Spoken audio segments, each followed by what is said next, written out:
ऐसा कौन सा वकील था जिसपे इतनी आफत आ रखी थी, जिसने अरे कहाँ दिमाग है, इतने क्यों बोरा गए हो? मोमिन मलिक एक नाम है भाई, एक नाम। सलाह किस बेवकूफ को आपकी सलाह चाहिए? इस जैसी भगोड़ी को, ये लप्पू जैसे जिन जो लप्पू और लप्पू लप्पू का बाप जो मैं कह रही हूँ कि इनको पंखे पे लटकाओ, कि किससे पंगे ले रहे हैं मोमिन मलिक साहब, जो सीमा तक को और तेरे बच्चों के मुतालिक और वो बात करेंगे। किस तरह की औरत है तू? कितनी बेगैरत औरत है तू? है तो भाई को इतने महीने हम हिंदुस्तान में रख लेंगे।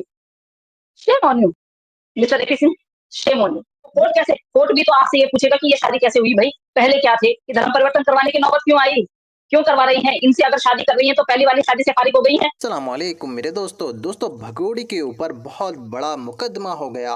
अब होगी ये गिरफ्तार, कोई नहीं बचेगा। सचिन नेत्रपाल और उसका पूरा घर बसेगा। जी हाँ दोस्तों, अब आएगी सीमा की शामत, क्योंकि दोस्तों मोमिन सर ने उसके ऊपर जो आप कार्रवाई की है वो बहुत बड़ी है। क्योंकि मेरे दोस्तों अब ये जाएंगे सारे के सारे जेल के अंदर। मेरे दोस्तों सीमा ने और उसके यार ने सचिन, उसने बहुत बड़ी गलती कर दी है। क्योंकि दोस्तों वो चाहता था मोमिन सर को फंसाना, मगर उस जाल में ये खुद फंस गए। उन्होंने ये गलती कर दी। अब ये जाएंगे जेल के अंदर और मोमिन सर ने इसीलिए इनके ऊपर एक बहुत बड़ी एफआईआर कर दी है और बहुत जल्द इन पर एक्शन होगा, वो भी पुलिस का। मेरे दोस्तों अब मैं आपको एक ऐसा वीडियो दिखाने जा रहा हूं जिसकी हकीकत आप पूरी तरह जानोगे और वो वीडियो देखकर आपको इस केस के बारे में पूरी डिटेल के साथ पता चल जाएगा। मगर दोस्तों ये वीडियो दिखाने से पहले मेरी आपसे गुजारिश है, आज का मेरा ये वीडियो पूरा एंड तक ज़रूर देखना और अगर आप मेरे चैनल पर नए आए हो चैनल को ज़रूर सब्सक्राइब करना, साथ में इस वीडियो को ज़्यादा से ज़्यादा लोगों में शेयर ज़रूर करना। चलिए दोस्तों पहले आप ये वीडियो देखिए, फिर आकर मैं आपसे बात करता हूँ। एक हम एप्लीकेशन में लिखते हैं ना, उसको 10 बार पढ़ते हैं कि इसमें कोई मिस्टेक तो नहीं है, क्या कोई गलत धारा ना लग जाए, किसी को हम गलत सजा ना कर दे।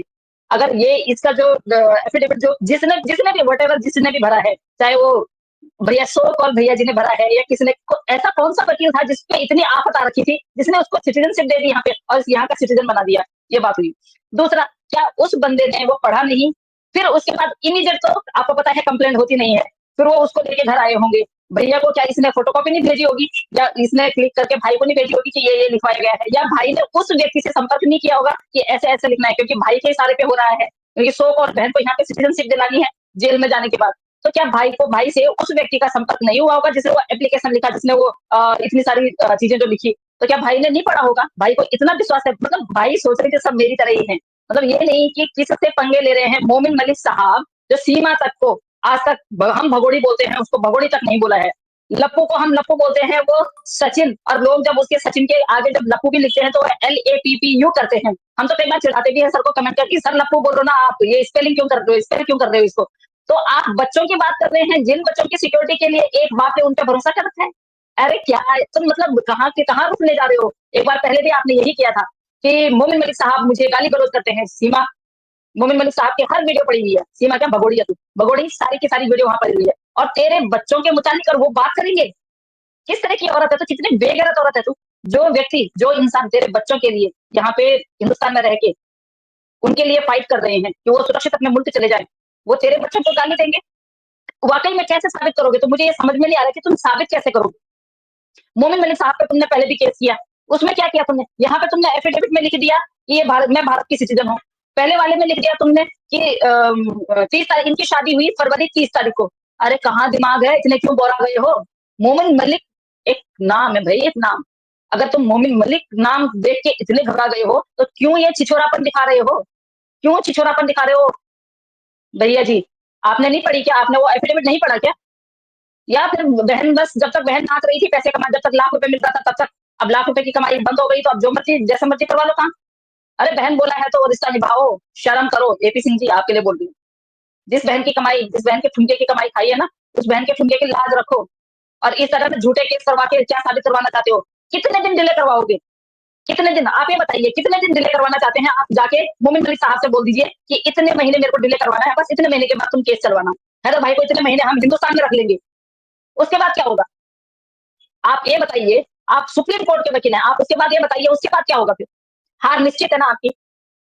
अभी मान लीजिए, क्योंकि अभी भी उसमें आपका नाम नहीं है, वकालतनामा में कहीं आपका नाम नहीं है, तो आप रहने ही दीजिए। जो आपकी सलाह है, आपकी सलाह किस बेवकूफ को आपकी सलाह चाहिए? इस जैसी भगोड़ी को, ये लप्पू जैसे जिन जो लप्पू और लप्पू लप्पू का बाप जो मैं कह रही हूँ कि इनको पंखे पे लटकाओ। इन जैसों के लिए इन जैसों के लिए ही हो आप, क्योंकि इनको ही ठग सकते हो आप, इन जैसों को ही बेवकूफ बना सकते हो आप। हमारे से बात करो ना, मैं तो आपको कितनी बार चैलेंज कर चुकी हूँ। एक बार डिबेट में आइए आप हमारे साथ, फिर हम बताते हैं आपको कानून क्या होता है। सुप्रीम कोर्ट के वकील आप होंगे, हम लोग भी कानून जानते हैं। सुप्रीम कोर्ट का वकील 100 रुपए का एफिडेविट खरीदवा के और एक इलीगल ट्रांसफर को, जिसको कि अभी जिसको होम अरेस्ट कर रखा है, उसको भारत की नागरिकता नागरिक नागरिक बताते हो आप। Shame on you mister AP Singh, shame on you. दूसरा रुख जो है मैं आपको पहले भी बता चुकी हूँ। आपको याद है सोनिया अख्तर का मामला, जो यहाँ पे सोनिया अख्तर आई थी अपने बच्चे को लेके, बांग्लादेशी, याद होगा आपको, सीमा के घर पे मिलने गई थी। दूसरा रुख परफेक्ट बैठता है, ये जो दूसरा जो रुख आपने देखा है ना, एपी सिंह जी को तभी पता चल गया, तभी एपी सिंह जी ने तभी अपना बयान दे दिया था जब सोनिया अख्तर ने बोला कि भैया क्या सीमा हैदर को यहाँ पे नागरिकता मिल जाएगी। तो उन्होंने गलती से, अब गलती से बोला उन्होंने या उन्होंने चला के बोला, वैसे भी वो सुप्रीम कोर्ट के हैं तो उनको ज्यादा ज्ञान होगा कि मैंने कौन सी बात कब बोलनी है और कौन सी बात कब बोलनी है। तो उन्होंने उस टाइम पे ही बोल दिया था कि भाई देखो कोशिश मैं पूरी करूंगा। एप्लीकेशन भी उन्होंने राष्ट्रपति महोदया के लिए लिखी हुई थी, जबकि राष्ट्रपति महोदया के लिए एप्लीकेशन तब लिखते हैं कि जब किसी मुजरिम को या तो मौत की सजा दी जा रही हो, उसकी मौत की सजा टालने के लिए, या उम्र कैद की सजा दी गई हो, उसकी उम्र कैद की सजा कम करवाने के लिए। तो ये तो इन चीजों में तो कुछ थी नहीं। तो उस दिन उनके मुंह से गलती से निकल गया कि देखिए कोशिश तो हम पूरी कर रहे हैं, पर देखते हैं कि क्या होता है, क्योंकि ये इनलीगल आई है तो इनलीगल आने का जो है वो डिपोर्ट ही होता है। तो बिल्कुल दूसरा जो फैक्ट है ये हमारा बिल्कुल सही है, क्योंकि एपी सिंह जी को पता है कि इसने डिपोर्ट होना ही होना है, और इस पे जो कानून सजा देगा उसको, वो उनको भी मानना पड़ेगा, क्योंकि कानून के दायरे में रहकर वो काम करते हैं और एक सुप्रीम कोर्ट के लॉयर होने के नाते उनको कानून का पालन करना पड़ेगा। तो उनको कानून का पता भी है, और अफकोर्स सी बात है कि उनको ये पता है कि इसको पहले सजा होनी है यहाँ पे, उसके बाद जाके इसको डिपोर्ट करना है। और जब से मोमिन मलिक साहब आए हैं तब से तो उनको मुझे लग रहा है कि जो उनको कानून नहीं भी पता था, तो मोमिन मलिक साहब ने उनको बहुत अच्छा कानून पढ़ा दिया है। भले ही वो सुप्रीम कोर्ट के हैं, भले ही वो उनसे सीनियर हैं, बट कानून जो है वो अब मोमिन मलिक साहब ने उनको दिखाया है कि कानून किसको बोलते हैं, लॉ किसको बोलते हैं। अब जो लॉ के हिसाब से मोमिन मलिक साहब चल रहे हैं, तो अब उनको पता चल रहा है, क्योंकि अब तक वो अपनी मनमानी कर रहे थे। जैसे ही मोमिन सर आए उनका तख्ता चेंज। तो मैं आपको बता रही हूँ, जब सोनिया अख्तर यहाँ आई थी वो तभी मान गए थे कि हाँ इसको डिपोर्ट होना ही होना है।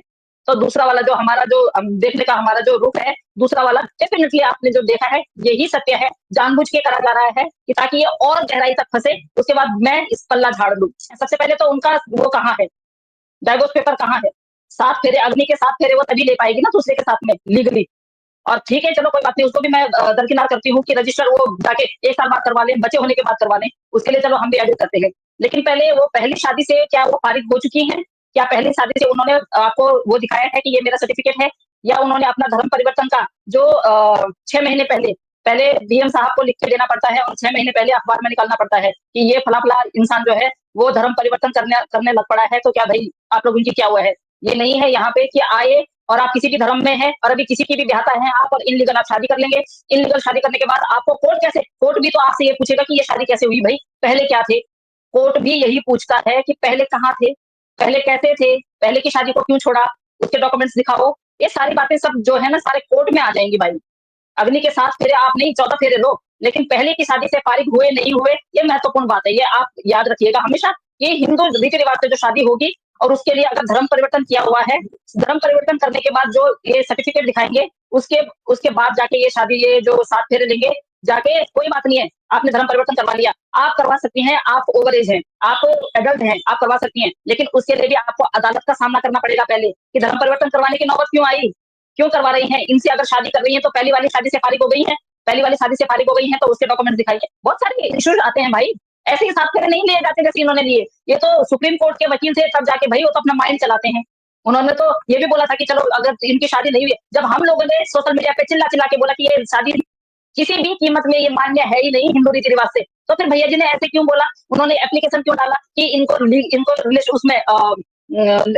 में रखा जाए? उसके वो भी इनकी खारिज होके आ गई। तो कौन मानेगा इनको अभी जब ये पहली शादी से फारिग नहीं हुई है, तो इल्लीगल रिलेशनशिप में रह रही है। ऐसा कुछ नहीं होता है, यहाँ पे सारे काम काम जो है वो कोर्ट द्वारा होते हैं। दोस्तों देखा आपने ये वीडियो, मुझको पूरी उम्मीद है ये वीडियो आपको पसंद आया होगा और आपने इसमें भगोड़ी की बैंड बजते हुए देखी होगी। दोस्तों आपकी क्या राय है इस वीडियो के बारे में, मुझे कमेंट बॉक्स में आकर कमेंट कर ज़रूर बताना। दोस्तों आज के वीडियो में बस इतना ही, मैं फिर मिलूँगा ऐसी ही दूसरी वीडियो के साथ, तब तक के लिए खुदा हाफिज़।